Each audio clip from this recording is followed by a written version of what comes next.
கோயில் திருவிழாவை முன்னிட்டு நடைபெற்ற வடமாடு மஞ்சு விரட்டு போட்டியில் 14 காளைகள் 126 மாடுபிடி வீரர்கள் பங்கேற்பு. போட்டியில் ஒரு காளையும் 15 காளையர்களுக்கும் காயம் ஏற்பட்டது.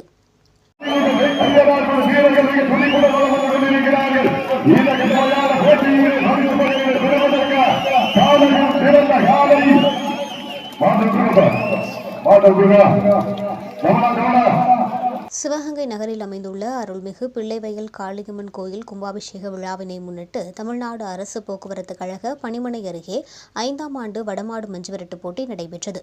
இப்போட்டியில் சிவகங்கை, ராமநாதபுரம், புதுக்கோட்டை, மதுரை மாவட்டங்களில் இருந்து 14 ஜோடி மாடுகளும் காளைகளை அடக்க 126 மாடுபிடி வீரர்களும் பங்கேற்றனர். வட்டமாக அமைக்கப்பட்ட திடலின் நடுவே வடத்தால் கட்டப்பட்ட ஒவ்வொரு காளையினையும் 20 நிமிடங்களில் 9 வீரர்கள் கொண்ட மாடுபிடி வீரர்கள் கொண்ட குழுவினர் அடக்க வேண்டும் என்ற நிபந்தனையுடன் போட்டி துவங்கியது. விறுவிறுப்பாக நடைபெற்ற இந்த போட்டியில் காளைகளை அடக்கிய மாடுபிடி வீரர்களுக்கும் அடங்க மறுத்த காளையின் உரிமையாளர்களுக்கும் ரொக்க பரிசும் கேடயமும் வழங்கி கௌரவிக்கப்பட்டது. போட்டியில் மாடு முட்டியதில் 15க்கும் மேற்பட்ட வீரர்களும் ஒரு காளையும் காயமடைந்தது.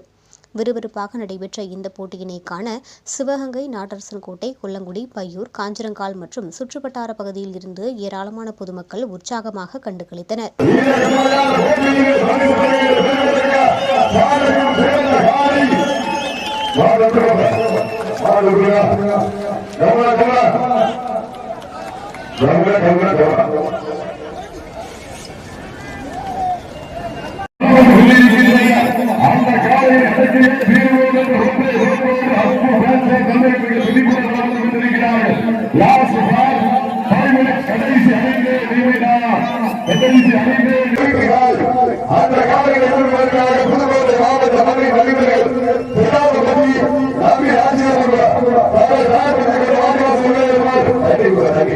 வாங்க